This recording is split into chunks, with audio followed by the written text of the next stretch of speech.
The 2022 Tampa Bay Buccaneers team, at a glance, they seem like the worst team to ever make the playoffs. Well, that's not really the case. When you're talking about the worst team that ever made the playoffs, you can make the case for the 2010 Denver Broncos that was led by Tim Tebow, or the 2014 Carolina Panthers that was actually led by Cam Newton. Believe it or not, there is a team that had a worse record than all those teams that were mentioned.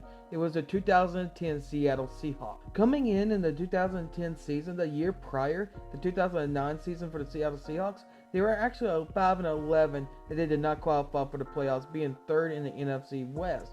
Well, they actually fired Jim Mora as the result of their terrible showing in 2009. Fast forwarding to the 2010 season, the Seattle Seahawks actually hired Pete Carroll from the USC Trojans in college as he was making his way out the door from the university. The 2010 draft class for the Seattle Seahawks had some stars that were actually known for being the Seattle Seahawks. It was Earl Thomas, Golden Tate, and Cam Sandler. This is where their rise to stardom started. The starting of the regular season, Matt Hasselbeck was named the starter, but with his rapid decline of playing good on the football field, his starting job was up for grabs throughout the season. With a very below average team that has not made the playoffs in quite a few years, it wasn't until week 3 in a trade with the Buffalo Bills to have a pretty good, decent player that was rising to his peak, and his name was Marshawn Lynch. Through the first 6 games of the season, actually Seattle was not too bad. They were actually started out 4-2. Their biggest win was actually in week 1 when they beat San Francisco 49ers 31-6. But the next 11 games were actually a turn for the worse. They lost their last 7 out of 11 games, and most of the games they actually lost by double digits, making it insult to injury. During the most crucial part of the NFL schedule in December, when you need to make a playoff run, they actually had a 3-game losing streak going down to the last game of the regular season, where they actually were tied with the St. Louis Rams in a winner-take-all, where the winner of this game actually makes it to the playoff. After week 17, they actually beat the St. Louis Rams 16-6 to actually make it to the playoffs. The finishing record for the regular season was 7-9. With that 7-9 record, they actually clinched the NFC West. That was nothing to really be proud of. They had a sorry division that year, with the Rams being 7-9, with the tiebreaker with the last week of the year beating the St. Louis Rams, and also the San Francisco 49ers finishing 6-10, and the Arizona Cardinals finishing 5-11. They also secured the 4th seed because they actually was a division winner, but Seattle became the first team in NFL history to make the playoffs in a non-strike season and become the division champions with a losing record. As bad as their record was, well, their team stats were worse. The Seattle Seahawks defense was pretty bad.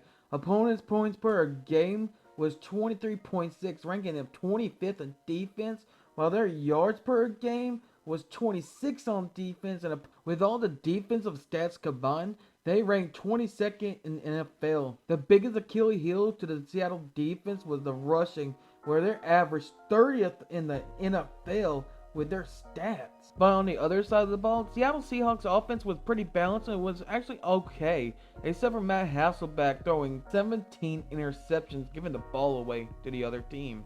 Most of their offensive stats were around the top 10, top 15, but their biggest problems were third down conversions, and they were 37.81%, ranking them 20th in the NFL.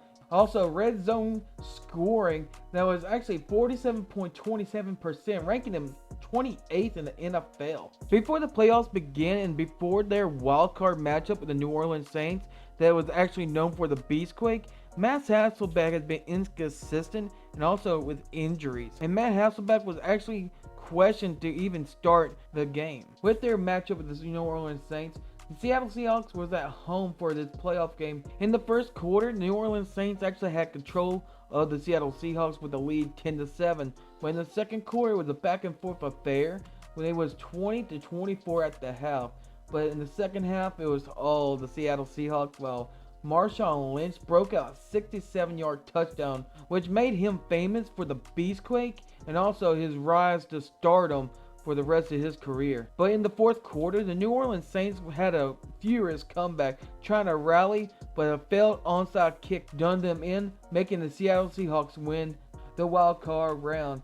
making them become the first sub-500 team in the NFL history to win a playoff game, as well as dethroning the defending world champions, Super Bowl champions, the New Orleans Saints, from further playoff contention. Entering the divisional round, they had to fly to Soldier Field, the Chicago Bears, where Jay Cutler and Greg Orslin, the Brian Urlacher, the monsters of the Midway, was actually waiting for them. The Chicago Bears actually had this game well under control until a fourth quarter rally of 21 straight points. Tried to defeat the Bears, actually came up short, with the Bears beating the Saints 35-24, ending their historic playoff run. And with the loss in the divisional round, the Seattle Seahawks actually ended their season with an 8-10 record. But the following year, they did not make it to the playoffs, and yet again a 7-9 year. But in 2012 and then on, they actually had a dynasty with Russell Wilson, Legion of Boom, winning the Super Bowl in 2013 versus the Peyton Manning Denver Broncos, and yet again making it to the Super Bowl the next year, but losing to Tom Brady. For the next decade, they actually consistently made the playoffs. Even though Seattle had the worst record to even get into the playoffs in history, hey, if you're in the playoffs, you surely can win it. If you're in it, you can win it. That's what makes the NFL playoffs so different and so great. Crowd silent now, as opposed to when the Saints have the ball. Oh, look at this run! What a run! Marshawn Lynch still on his feet. Has blockers now. He's dancing his way for the touchdown.